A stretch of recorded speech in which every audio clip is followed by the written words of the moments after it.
Bonjour ou bonsoir, selon l'heure à laquelle vous nous regardez. Je suis votre chroniqueur audio et animateur de podcast à l'ODJ Média, et je vais vous donner lecture de cette chronique signée Aziz Daouda, intitulée « Sanction de la CAF, une justice disciplinaire à géométrie variable », qu'on écoutera ensemble dans ce podcast. L'auteur commence son article ainsi. Les décisions de la commission de discipline de la Confédération africaine de football, CAF, concernant les incidents ayant émaillé la rencontre finale de la CAN entre le Sénégal et le Maroc, sont désormais connues. Elles étaient attendues, scrutées, parfois redoutées. Mais au-delà de leur simple annonce, c'est les cohérences, leur proportionnalité et leur équité qui interrogent aujourd'hui. À première vue, la CAF a voulu frapper fort, donnant le sentiment de sanctionner les deux parties afin de préserver une posture d'équilibre. La CAF a simplement oublié qu'à la base, le conflit était bel et bien entre le Sénégal et l'arbitre, et point, avec l'équipe du Maroc, et donc le conflit opposait in fine le Sénégal à cette même CAF, responsable de l'organisation et de l'arbitrage.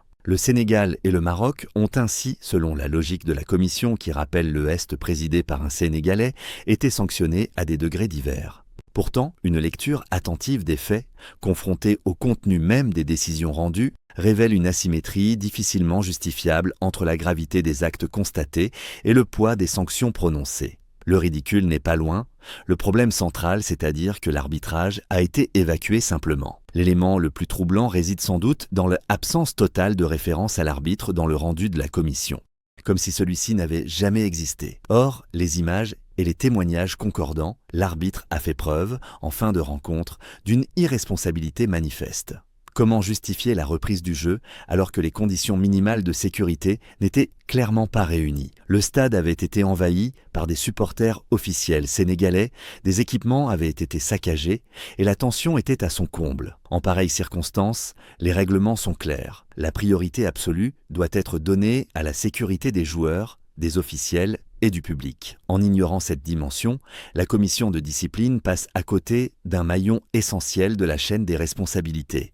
Elles sont pourtant bien identifiées. Il ne s'agit pas ici d'exonérer totalement la partie marocaine. Des comportements répréhensibles ont existé, et certaines réactions, à chaud, pourraient être évitées. Mais la nature et la gravité de ces actes restent sans commune mesure avec ceux imputables à la délégation sénégalaise et à son environnement immédiat. L'exemple le plus frappant demeure la sanction infligée à Achraf Hakimi. Lui reprocher d'avoir tenté de retirer une serviette appartenant au gardien sénégalais, objet qui, soit dit au passage, n'avait rien à faire sur l'aire de jeu, relève davantage de la recherche d'un équilibre artificiel que d'une application stricte de l'esprit disciplinaire.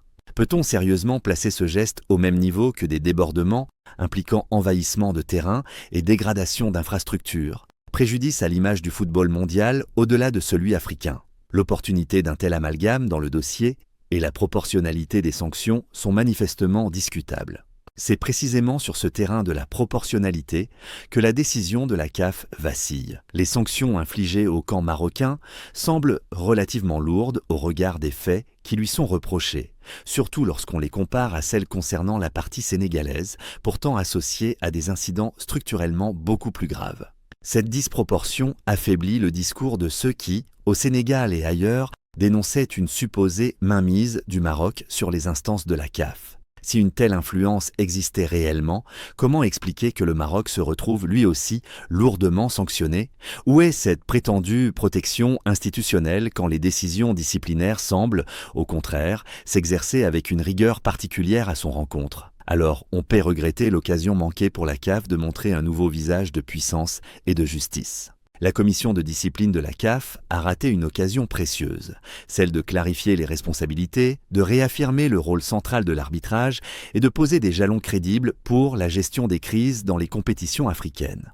En identifiant une forme de symétrie punitive plutôt qu'une analyse fine des faits, elle entretient le malaise, alimente les soupçons et laisse les acteurs du jeu, joueurs, dirigeants et supporters, dans une zone grise où l'injustice perçue devient plus dommageable que la sanction elle-même. Le football africain mérite mieux qu'une justice disciplinaire à géométrie variable. Il mérite une autorité capable d'assumer ses choix, de nommer les responsabilités là où elles se trouvent réellement, et de protéger l'essentiel, l'intégrité du jeu et la sécurité de ceux qui le font vivre. Aujourd'hui, certaines rigolent sous cape parce qu'ayant échappé à de vraies sanctions proportionnellement à leurs méfaits, d'autres sont estomaquées. D'autres encore concluent à la non-maturité de cette instance africaine, comme d'autres instances continentales d'ailleurs. Une pierre image d'un continent où la jeunesse aspire au développement et à un avenir radieux, et pour qui le football et les footballeurs sont les modèles.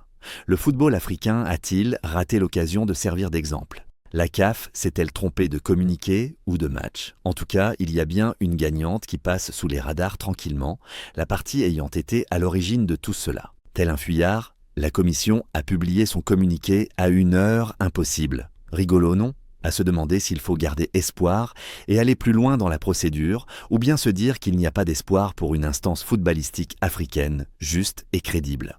Merci de nous avoir suivis. Je vous donne rendez-vous très prochainement pour une nouvelle chronique sur l'ODJ Média.